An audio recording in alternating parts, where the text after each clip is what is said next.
भगवा जो है वो इनका अपना रंग नहीं है। भगवा बुद्ध का रंग है, टीवर का रंग है भगवा। भगवा आपको समझना चाहिए। ये नकलची लोग हैं, इनका अपना हिस्टोरिकल कुछ नहीं है। दूसरा, इनका एक ही वो है, इन्होंने हमसे चुराया जो कुछ चुराया। ठीक है, जैसे डकैती की ऐसे डकैती हमारी हिस्ट्री में कर रखी है। अमीर के 2 रुपए निकलेंगे, आपका सब कुछ निकल जाएगा। इस देश में लड़ाई क्या समझो? जीएसटी की असल चोट किस पे पड़ रही है? बड़े उद्योगपतियों पे या छोटे व्यापारियों पे?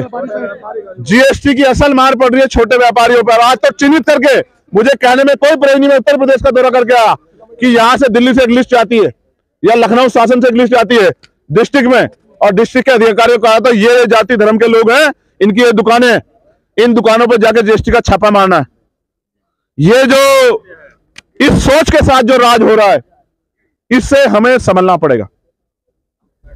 हम नहीं कह रहे, बिल्कुल नहीं कह रहे कि 22 तारीख को कोई आयोजन है, हमें से कोई दिक्कत। हम कह रहे हैं बहुत अच्छी बातें कीजिए, लेकिन आपको यह भी सुनिश्चित करना पड़ेगा कि वो जो पैसा वहां खर्च हो रहा है, क्या देश में इतनी खुशहाली आ गई है कि सरकारी पैसा आप वहां खर्च कर रहे हो?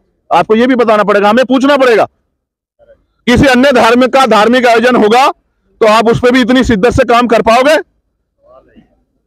जो भगवान बुद्ध को मानने वाले लोग हैं, जो ईसा मसीह को मानने वाले लोग, जो खुदा को मानने वाले लोग हैं, जो वाहिगुरु जी को मानने वाले लोग हैं, जब उनकी धार्मिक आस्था का सवाल आएगा, क्या आप इतनी हिम्मत जुटा पाओगे? असल ये है कि आप असल मुद्दों पे बात नहीं कर रहे हो कि ये जो पैसा हम टैक्स देके आपको दे रहे हैं, आप इस पैसे का मिसयूज क्यों कर रहे हो?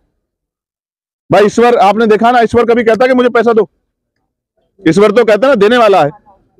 ठीक है, यहां तो राम के नाम पे भी लूट मची है। दोनों हाथों से लूटो, दिल खोल के लूटो, धर्म के नाम पे लूटो लूटो लूटो। लेकिन जब इनसे हम ये कहते हैं कि भाई इसमें हमारी भी हिस्सेदारी है, लूट में नहीं,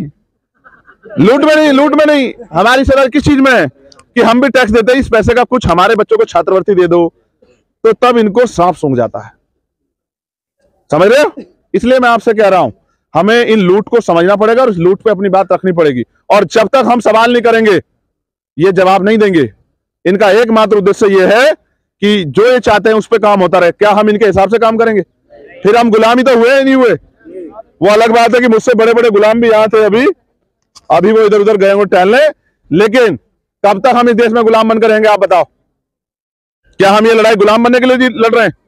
जब संविधान के रहते ये हालात है तो सोचो अगर संविधान न बचा तो क्या होगा? फिर ऋतु जैसी बच्चियां देख भी नहीं पाएंगी, देख भी इंस्टीट्यूशन की तरफ। समझ रहे हो? अगर इस देश में प्रधान से लेके, और प्रधान छोड़िए, वार्ड मेंबर से लेके और प्रधानमंत्री तक अगर बहन बेटियां बनी है तो ये डॉक्टर बाबा साहब अम्बेडकर के संविधान की वजह से बनी। लोग जानते नहीं है, और हम ये भी नहीं कोशिश कर रहे, हम कमियां गिनाते, हम ये नहीं गिनाते कि हम हमारे इस देश के संविधान में खूबियां क्या है। तो मैं इसलिए आग्रह करूंगा, आप कुछ मत करो। अगले 2, 3, 4 घंटे जब तक बातचीत आगे ना बढ़े, आप खूंटा गाड़ के बैठ जाओ। क्या सर्दी हमें झुका सकती है? क्या ये तेज हवाएं हमें हमारा रास्ता रोक सकती है? जब हम घर से चल के यहां तक आए तो काहे को घबराना? ठीक है, जब वो 145 दिन में उसको नहीं तकलीफ हुई, वो तो रोज आ जाती है ना, आंदोलन उठाने के बाद भी आ जाती नहीं आ जाती है। और 11-12 बजे जब पुलिस के लोग ही कहते हैं चलो साहब गाड़ियों में बैठो, तभी जाती है नहीं जाती है?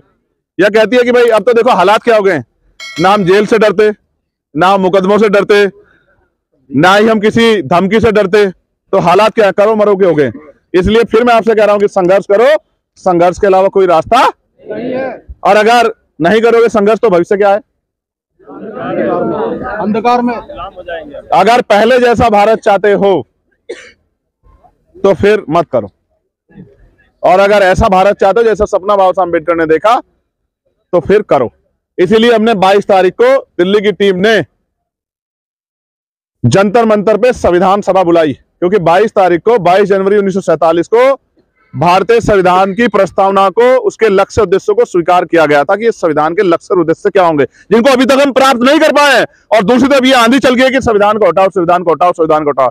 जो संविधान के लक्ष्य थे, जिन लक्ष्यों के लिए संविधान आया, जो उद्देश्य थे कि अंतिम व्यक्ति को भी स्वाभिमान सम्मान की जिंदगी मिले, अवसर की समता, हक अधिकार मिले और उनके साधन संसाधन सुरक्षित रहे, वो तरक्की करे, वो अब तक सब लोगों तक नहीं पहुंची। लेकिन संविधान के खात्मे की बात होने लगी है तो वो संविधान की प्रस्तावना पढ़ के सरकार को बताना है कि ये प्रस्तावना लागू कराने के लिए अगर आप इसको खत्म करने की सोच रहे हो तो ऐसा नहीं होने देंगे हम लोग। हम इस देश की धर्मनिरपेक्षता को बचा के रखेंगे, हम इस देश की संविधान की जो लक्ष्य उद्देश्य है उनको हम लोग संभाल के रखेंगे, उसको लागू कराने के लिए हम लोग संघर्ष करते रहेंगे।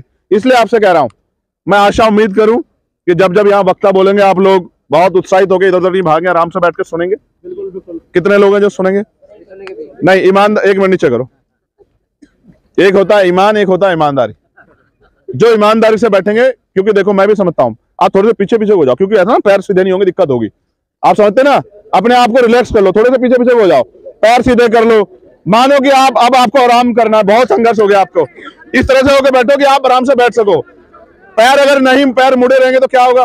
रोलर ने बनाई, रोलर पे प्रधानमंत्री नहीं बैठे होंगे। ये सड़क बनाने में हमारे लोगों का पसीना शामिल है ना। आराम से बैठो, ये एक नेचुरल एकता है, किसान, कमेरे, मजदूर, नौजवान की नेचुरल एकता है। आज हम मिट्टी के पास हैं, अपनी धरती के पास, ये देश की राजधानी है। आज हमें संघर्ष का एक नया अध्याय लिखना है कि किस तरह डॉक्टर बाबा साहब अम्बेडकर, सर छोटू राम, फूले, साहू को मानने वाले लोग कोई भी कीमत चुकाने के लिए तैयार है, लेकिन पीछे हटने के लिए तैयार वो किसी भी हद से गुजरने के लिए तैयार है। अगर उनको कुचला जाएगा, उन पर गोलियां चलेंगी, लाठियां चलेंगी, जेल जाना पड़ेगा, वो उसके लिए तैयार है, लेकिन पीछे हटने के लिए तैयार। आपका यही एटीट्यूड हमें जिताएगा। अगर आपने ये एटीट्यूड छोड़ दिया और आप समझौतावादी हो गए, जिसका मुझे बहुत तकलीफ है, मैंने इसको भी कहा ऋतु को कि मुझे इस लड़ाइयों से बहुत नफरत होगी अंदर से, कि समय दो, हिम्मत दो, साधन लगाओ, लड़ो, और जिसके लिए लड़ रहे हो समझौता करके चुपचाप निकल जाता है, तो हम तमाशबीन बने रह जाते हैं। इससे मुझे नफरत होगी, इसलिए कह रहा हूं, वो लड़ रही है, आप लोग भी हिम्मत बना के डट जाओ, और जितनी देर बैठ जाएंगे उतनी संख्या बढ़ती जाएगी। जानते हो नहीं जानते इस बात को? अभी तो बहुत लोग हैं जो काम से लौटेंगे, काम से लौट के आके फोन देखेंगे, अरे उन्हें पता रहेगा हम सब लोग यहाँ बैठे हैं तो दौड़ के आएंगे, खाना भी लाएंगे, कंबल भी लाएंगे, सब कुछ लाएंगे। भाई ये लोग हमें उस गेट पे नहीं बैठने दे रहे, 4 नंबर के 4 नंबर गेट किधर है?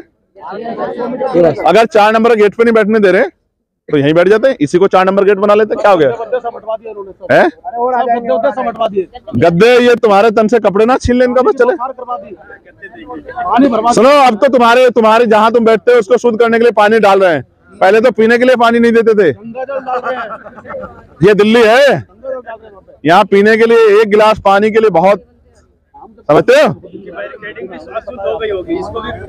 नहीं, ये तो बैरिकेडिंग के उधर भी हमारे लोग हैं, बैरिकेडिंग के इधर भी हमारे लोग, इनसे तो हमारा कोई मतलब ही नहीं। देखो ये भी जान लो, पुलिस और जो हमारा अर्धसैनिक बल है, इनसे हमारी कोई लड़ाई नहीं।